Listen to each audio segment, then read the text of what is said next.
my shoes and out the door. 5, I'm alive. 6, 7, 8, feeling great. Hey everybody, welcome back to the Beyond Your Wildest Genes podcast. I'm your co-host today, Dr. Mike Akinfora, and I have the distinct pleasure of having my good friend, Dr. Laura Foster, on the line today. Laura, how are you? I'm doing great. Thank you. It is so great to hear your voice. We've wanted to get you on the show, and both of us have been so busy with lots of fun projects, trying to change the world, make the world a better place, and we're finally able to nail down a time where we can get together and have a little chat. I know. I'm super excited that it worked out for us. Absolutely. I'm going to read Laura's bio, and then we're going to dive right into it. Laura believes that life is meant to be experienced as a journey of truths and perfect moments that edge you closer to living from the level of your soul. We all know what truly fulfills us, despite the fact that many of us become distracted from experiencing our greatest life experience. Laura has been an inspired chiropractor for over 20 years, and along the way she has coached and led retreats, workshops, and group gatherings that have allowed her to tap into her gift of helping others find their truth and greatest sense of self. Our soul work is our greatest work and also our most rewarding. It's where joy, passion, and inspiration reside, and when we take the time to create the space and opportunity to connect with that part of ourselves, we become grounded in who we are. Laura has an enlightened way of helping others find their way to this place in a lighthearted, fun, and relaxed way. Laura has many passions with a multitude of interests, but all of them include connection, laughter, and great food. Life is meant to be shared with meaningful people and in extraordinary experiences. Laura, welcome to the show. That was a lot. Thank you so much. Nobody gets to hear the cuts except for me and Wanderlei and Noah, and they will be laughing hysterical at this one because that's just my gift. It takes me about 5 minutes to go through the bios for folks, and when you listen to it, folks, it sounds great. But believe me, there's a lot of traction there in getting that finished product out there. It's perfect. It's perfect just the way it was. I loved it. So we like to start our show, Laura, with tell us your journey. Tell us how you got here. Well, I mean, I will keep this as sort of simple and pointed as possible. I guess the easiest way for listeners to understand is just to start off by saying I'm a chiropractor like yourself. I have joyfully been a chiropractor for 20 years. My journey is so much more than that, but it's so interwoven by what I do on a daily basis, at least on that level. I'm a mom. I have 2 teenage boys. I love to live a very sort of inspired lifestyle. And it all started when I discovered that what I wanted in the world had a lot to do with how I felt in the world. And so as I grew up and I went through life, and I grew up in Western Canada very much, and on a hobby farm, at that point, very natural, especially compared to where I live now, which is in the suburbs of Toronto. Mm-hmm. And I found that I needed to go into some sort of healthcare. And what I thought was going to be me going to become a medical doctor, I soon realized that the whole life philosophy of being a chiropractor really resonated on a soul level for me, even if I don't think I realized it was a soul level resonance at the time. And I started my journey into my chiropractic education. So that took me to California, and it took me to Washington State, where I practiced for a few years. And then eventually, as life often does, it took a right turn, and I ended up out in the East here and in Ontario, Canada. And for the last 20 years, I've had a really great, fun, family-inspired practice just outside of Toronto. And I guess along the way, my journey has sort of, we've had this conversation. It has taken many turns, but it's deepened over time because it's allowed me to, look at my challenges and, grow up and grow into myself. And now that I'm in my late 40s, I think my practice is a great representation of how I feel about life, which you just talked about. Life is about joy and inspiration and perfect moments. and, living really from the depth of our core and what inspires us. And, that's kind of how it's been reflected now in all the things that I do. It is remarkable in that you and I met it's probably 8 years ago within the context of a wonderful organization, group of chiropractors called the Ultimate Achievers Club, the UAC. And we got to know each other. We spent time together out in Utah with our families. And what I look at what we do now, and I am grateful every day for this, because I got to actually think with a greater depth and breadth to what it is that we do. What are our gifts? And this has been remarkable. And when I really wanted you on the show, because I look at you as a chiropractor who is deeply spiritual. And I think that's taken you in a direction that most people will never go. Yeah, well, I definitely, that's a word that I've used with myself in the last couple of years. So I love that that is something that you perceive from me, because, my last 5 years have been challenging for me, which, I got divorced, from a long marriage, from a great guy that just truly had different values for myself. And together we had to find a way to come together for our 2 teenage boys and create a new life that, reflected our love for them, but a difference in our lifestyle going forward. And along this, at the same time, it was a point in my life where I took a really good look at a lot of things that I was doing. And there were a lot of things that were going extremely well for me, but there were things that didn't fulfill me, things that weren't in alignment with who I really am.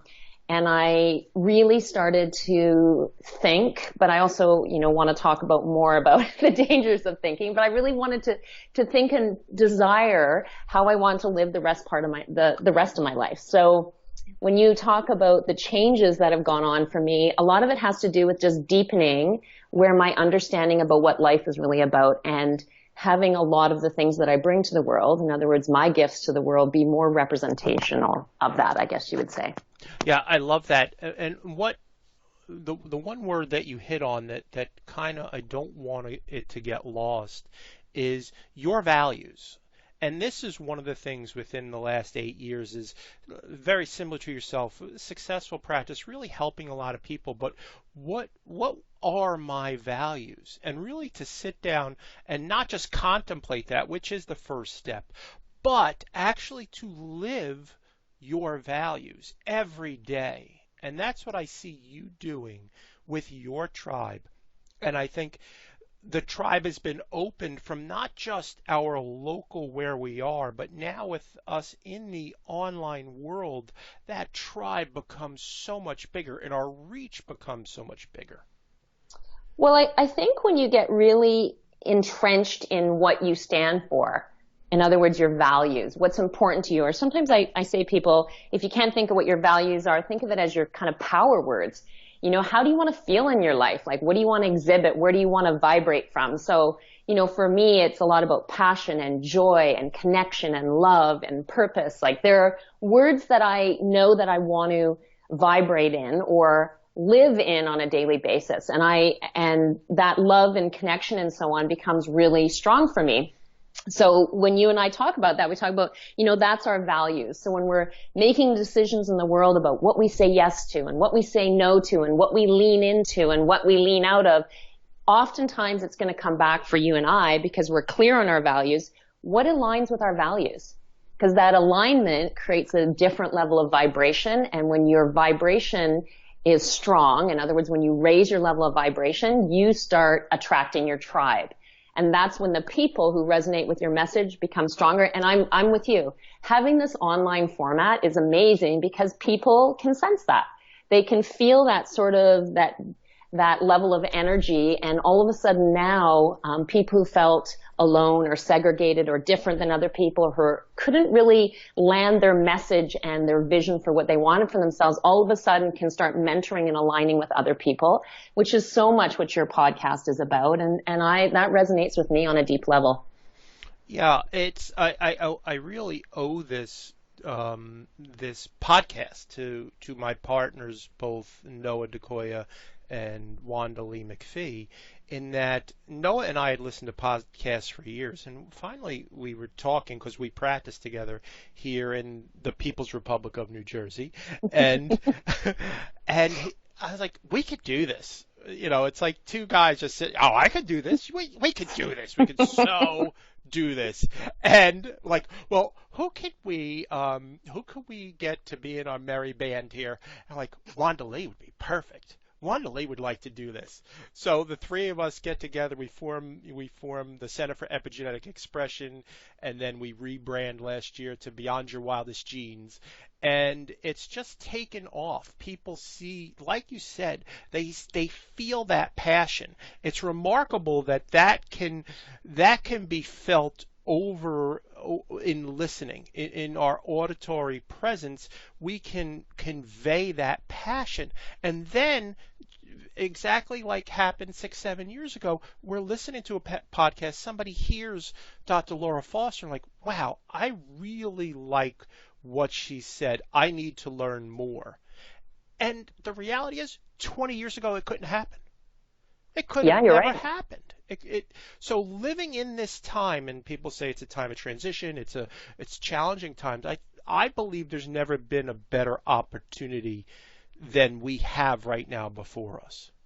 Well, the biggest thing that I see that's changed is that the level of consciousness and awareness in people is really increased. And I think that's because it's so, we're in a information, overload, but in a good way as well. If there is something that you want to know more about, if there's something that you're passionate about, if there's something that you want to deepen into, there are so many places for you to reach out and get it. And then also, it's that daily habit of what do you want to be doing on a daily basis? How do you want to inspire yourself or stay in alignment with what you truly want? Before you felt segregated, right? You picked up the paper or you got a magazine or the TV guide came out once a week. Like there really wasn't a lot of ways to be inspired. Now you can almost be over-inspired, and that's a good thing, right? That allows Absolutely. people to find the tribe, find the people that resonate with them, and it's awesome. So what do you do on a daily basis to keep yourself inspired? What's a day in the life? It varies, of course, but there are certain habits and rituals that I feel are incredibly grounding and centering for me, and almost all of them start off at the beginning of my day. I feel like when I'm quiet and I get up in my household before, the chaos of the day starts, I feel I can be most connected to my own self. I feel like that sort of messaging with divine is much stronger when I wake up in the morning. And before I, pick up my phone or, get going on the busyness of the day, I always spend 20 to 30 minutes grounding myself into what's important to me. So whether that's listening to a podcast or journaling, meditation is really an important component of what I do on a daily and weekly basis. It's an opportunity for me to be quiet and be inspired by really what my soul wants. Because, there's that aspect of ourselves that comes through from our mind, and then there's that aspect of who we are that comes through from our soul. And, being able to center in with your soul, I think, are those messages that, people call them intuition, people call them yearnings or longings, but really it's a message of who you really are, your soul speaking to you. And the closer I believe that you can get to creating lifestyle that is constantly in alignment with that, the more passion and purpose and connection and so on that you're going to have. So I use that time in the morning. So whether I'm meditating or I'm journaling, like I said, or I'm reading something that connects me with what's important to me, that's what I do in the morning. And so for me, It always starts with my bulletproof coffee. I always make something really delicious and heartfelt to drink first thing in the morning, and then it's about just me time. So 15 to 30 minutes. Throughout the day, I may do other things. Exercise is a great sort of moving component to keeping me in alignment and in balance, my energy high, and so on. And then it's just filling my day with things that are, like I said, in alignment with my values. Stuff that I'm excited to do, people I'm excited to hang out with, work that is passionate for me, and spending my day as much as I can doing the things that are, like I said, right there in alignment with my greater self, I guess. Do you have any particular rituals, end of day, that you adhere to? Yes. I think sleep is I say that in jest, but it's true. I think sleep is the place where we bring everything together for ourselves, and we are so apt to skip it. If we're going to sort of pull anything out of our lifestyle, because we're busy or stressed or something, we deny ourselves sleep. So I have a great ritual of getting myself to bed. I'm not kidding you. So, when my kids get ready for bed, I get ready for bed, and I do my best to crawl into bed between 9 and 10 at night, and I will pull out a book or pull out a journal, or, again, I might do a short meditation or whatnot, but I like to bookend my days with the things that are important to me and keep me centered. So that's what I do. Beautiful, beautiful. Similar to yourself, my wife, who is a huge fan of yours, she's up early before everybody else in the house, and she journals every day without fail, no matter where we are in the world. She's journaling every day. And at night, same thing. She's reading or journaling before she goes to bed, and that's just her time for herself. I, on the other hand, am the night owl, and doing a lot of work online. I will use a program called f.lux, which dims your computer screen so that the blue light does not come through, and that kind of gets blue light excites your brain. So at the end of the night, I don't want my brain too excited. I want it to kind of just calm down, and that's one of the things I do. I also wear blue blocking glasses at night just because it will help me get a better night's sleep. Just two of the things. And then it's in the morning, I use 5-minute journal, again, being a techie. It's real easy. It's on my phone. I do that in the morning. Of course, after my bulletproof coffee, because everything is better after bulletproof coffee. We are in agreement there. Oh, absolutely. But there are times also I meditate right before bed. Again, it just really in that sleep mode that you're talking about. And I'd always been a typical dude, like, I'm going to sleep. There's time to sleep when I'm dead. I don't need to sleep. And and then that works until it doesn't work and you crash. So It's like, okay, well, what do I need to do different here? Let 4 hours of sleep a night just doesn't work. It really doesn't. And I love how we can have a tendency to wear it as a badge of honor. You're right, until it no longer works, which is typically somewhere around 40. Yep. Yep. And, guys have a tendency, we've got to bang our head against the wall a couple times for it to finally sink in. But I highly recommend a 7.5, or I function better at 8 hours. So I try to retro-engineer that so that I'm getting 8 hours. I'm waking up at 6:50, 7 o'clock. I'm going to bed at 11, just so that I have that solid almost 8 hours in there. Yeah, I'm in agreement with that. I feel like we bring our life together when we sleep, and all the good work that we do in the day, the creating and the achieving and the, whether you're talking about your physical body or your mental, emotional body, it all has to come together and unite in synergy. And that doesn't really happen when we're running from event to event and we're micromanaging our time and we're at the level of busyness that most North Americans for sure are.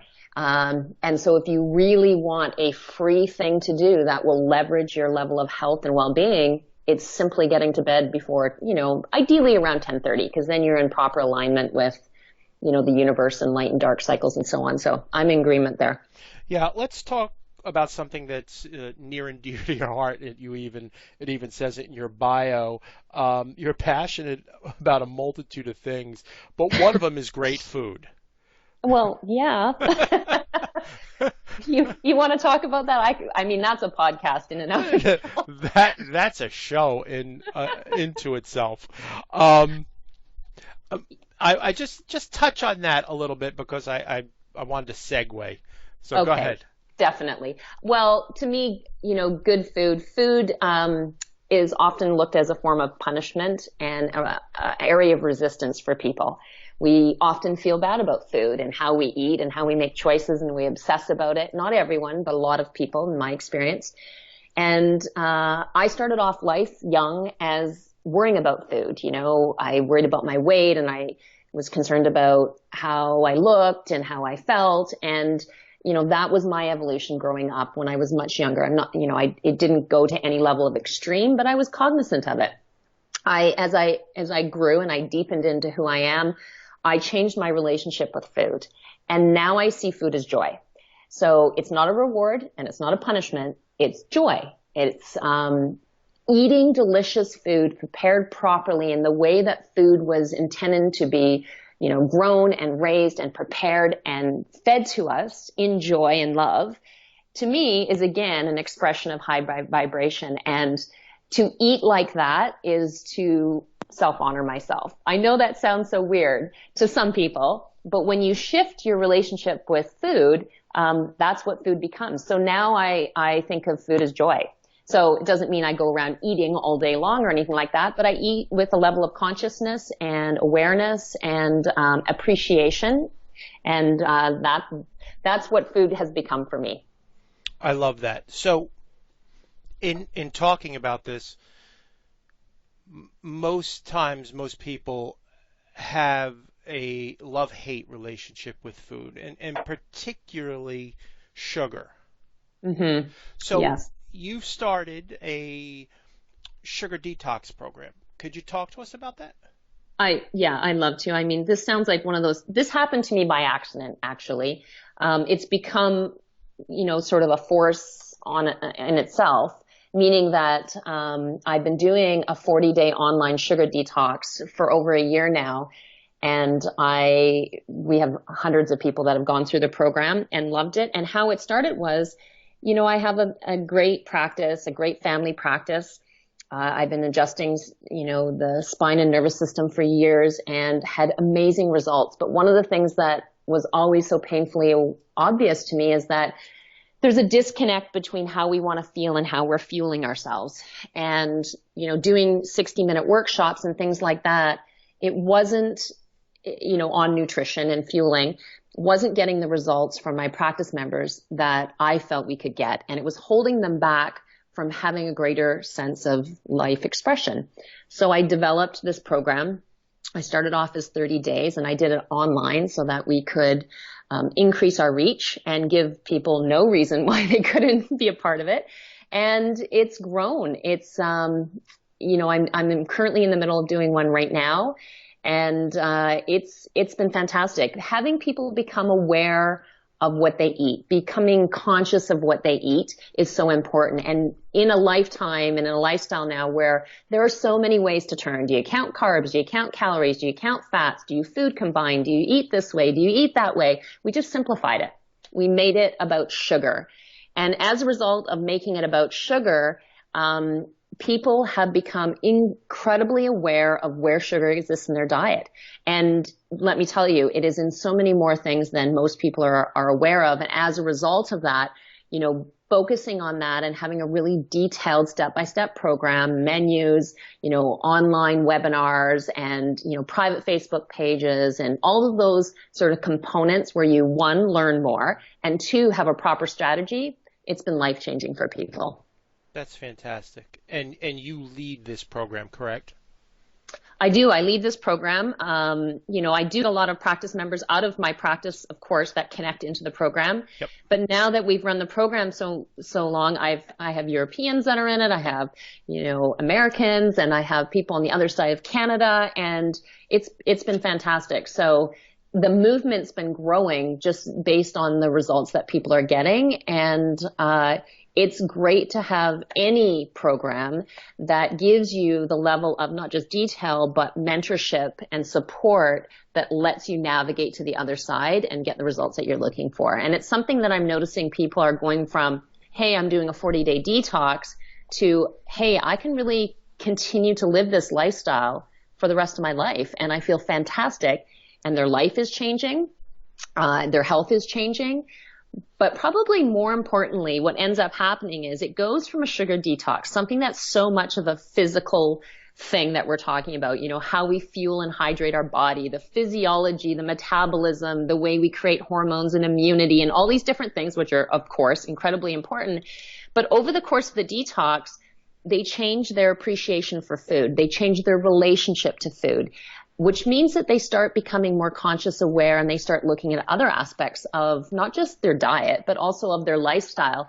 And probably the thing that's most excited me, and for some reason surprised me about it, is it's become about other parts of their life. So when they get to the end of 40 days, they're going, you know, what else am I tolerating in my life? What else do I want to change? What else do I want to up level? What other new experiences do I want to have? And the strategies on some level that they use to create success in that program are similar strategies that they can continue to use in the rest of their life. So that's the reason that I have become more passionate about it. And I've started to expand, you know, my reach in terms of who I bring the program to. So that's something that's always available to your listeners as well. Awesome. I appreciate that. We will have all of that information in the show notes for people so that they can definitely look that up. That is something that my wife and I are both passionate about as well.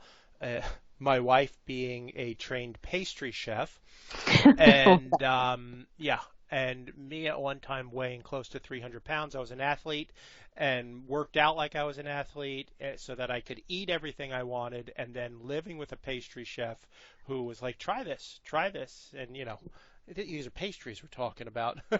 And again, that worked until it didn't work anymore. But the big turnaround for us was when Denise had cancer, and I put two and two together after she went for her PET scan, which is a radioactive glucose molecule, and that looks for other clumps of this. I'm like, wait a minute, if this is looking for sugar, and I figured it out that we shouldn't be eating sugar. So we immediately stopped that, and I can tell you that it's just like you said, Laura. It's your relationship with food, and I understand exactly what you're saying is that your relationship with food actually changes. It stops being a detox, and it just becomes a way of life. Well, I mean, I think wording is important, and it's weird, but we're happy to do detoxes, right? If I said, hey, I'm going to teach you a clean eating lifestyle, people are yawning. Yes. But if you tell people you're going to put them through a detox, they get excited. It's like you're going to do a boot camp on nutrition.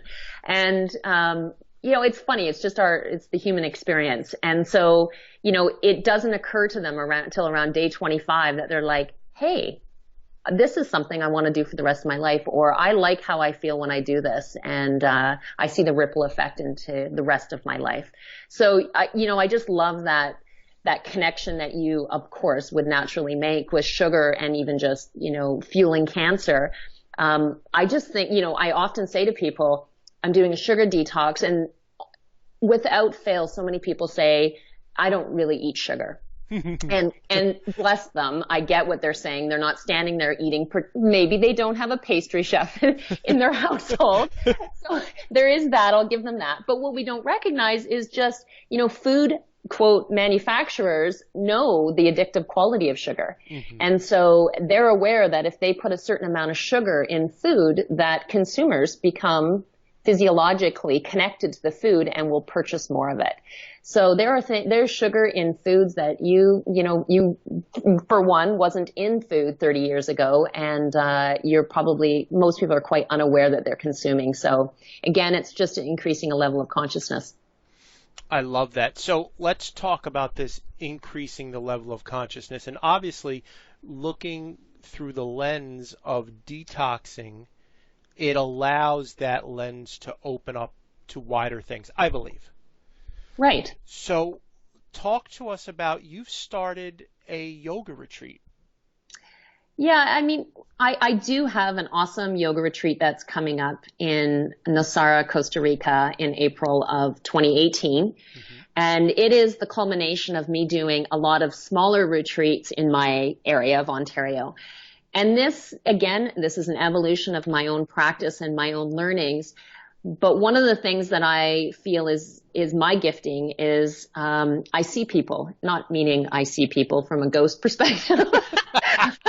I don't want to take this in the wrong direction. I mean, I love to see people. I see people for their potential. I see people for who they are, which is easier for other people to do than often to see within ourselves. And I do believe that most people, majority of people, are here to experience love and be loved and to show passion for their life. But I do think that we get separated from what's important to us, and we sometimes have a difficult time connecting with that voice of who we really are and what we want. And it becomes difficult sometimes for us to navigate towards our true sense of self. And I think that sometimes when you put yourself in an experience or you're with people in a certain experience, it's so much more clear. And I wanted to offer that as an opportunity. So I partnered together with David Good, who is one of my serious favorite yogis on the planet. And it is a yoga retreat in an absolutely gorgeous place.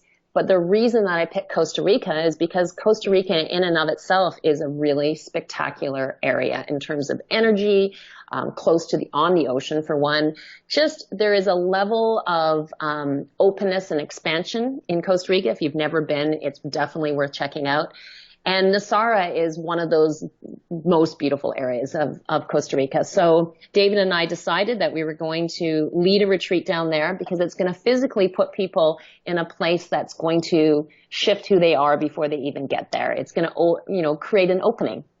And then we're going to walk them through a 7-day retreat in a fantastic place. And, you're going to have the opportunity to do yoga every day, which of course is grounding and opening right there. But then also I'm going to lead them through a program that I do called Heart Spark, which is fun and lighthearted because that's my mission in life, way to kind of connect back in with what's important to you. And you can take that as little or as far as you want along the opportunity. And that's what we're doing next year. That is brilliant. Talk to me a little bit more about Heart Spark. What is that? Well, the word Heart Spark is something, that I came up with because I'm aware that I know when I'm in alignment with my soul, when I feel a spark in the center of my heart.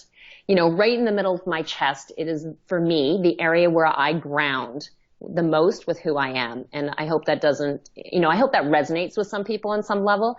When you have an idea or you have an experience or you meet a person and you get that feeling, right in the center of your core. And it's like, for me, it's like a spark. And I have learned that that's a connection piece for me, that tells me something when I feel that I am doing something of value or that I am experiencing something that I need to pay attention to or say yes to or lean into. And, I think that that's the way we can guide ourselves in many ways. That reconnects us with our gifts and, our divine possibilities, for one. And so, that's where Heart Spark came from. And I have created a bit of a process. It's not going to be hours every day because you're in Costa Rica. You need to go have fun. But a little part of every day is going to be spent in deepening into that and kind of walking through this fun journey and, seeing more of who we are and connecting more with that. And if you walk away from the end of the 7 days feeling more joyful, more abundant, more gracious, and have more gratitude for who you are and what you're capable of, then my work will be done. That is brilliant. And is that your first time that you're offering that down in Costa Rica? Yes, it is. Wonderful. Yeah, most definitely. I mean, how could you not come away more joyful after that? Well, it's so true. It'd be kind of tough. It would be kind of tough. Even if you didn't even run into me and you just went there, you'd probably have a great experience as well. But we are definitely putting together a program that is meant to inspire people for really what they already know. And of course, given that, I'm already a foodie and that I love divine, lifestyles, we did not skimp on the place that we chose to have this retreat. Very nice. Well done. Thank you. Well, I have to do the retreat too. So, I wanted to make sure it was up to par for anybody attending. I love that. Our mission for our Beyond Your Wildest Dreams, and it is gratefully borrowed from my mission, which is to educate, empower, and inspire our community. But also, on a daily basis, and I write this down every day, my mission is to create value, opportunities, and possibilities. And this is what you're doing. It's inside out. And that's what we're trying to get to, folks. It's the inside out, not the outside in. Yeah, you're so right. And I think I know part of the reason that we become confused about that is because of the messages that we receive in the world. We are often told to suppress or take something or do something that numbs us or shuts us down or disconnects us from not just what we want, but what we're feeling. Because if we don't like what we're feeling, our natural tendency is to not want to feel that way. And true well-being, true life experience, a level of life expression that I think we're all seeking, it's the other way around. Mm-hmm. It's your body knows how to heal. Your body knows how to connect, adapt, regenerate. It knows how to give you the life purpose that, the life experience that you were put on this earth to experience. So it's a matter of creating enough alignment in all of your habits and rituals and actions and thoughts. And any way that you can do that to get you closer to that from the inside out is going to give you what you're looking for. That's my experience. I love that, Laura. I'm really cognizant of your time, and I want to thank you so much for being on the show today. Where can people find you in the world? Probably the best way is just through my website and my blog, which is drlaurafoster.com. And, you can connect with my programs in the retreat, and you can certainly email me and get a hold of me through there. So that's the best place. And if people are in Canada and they're looking for a chiropractor? fosterchiropractic.com. We are in Newmarket, Ontario. Awesome. Well, thanks again for being on the show. It is truly my pleasure. It was a blast. It flew by. I will have all the information that Laura and I talked about in the show notes. So don't go scrambling trying to write everything down, saying I've really got to get in touch with Dr. Foster. So I will have that all down for you folks. So don't worry about that. Anything else before we go, Laura? I just wanted to show my appreciation and honor your message. I have been a fan of your podcast since the beginning, and I think you're doing just such important work. So I wanted to say thank you for that.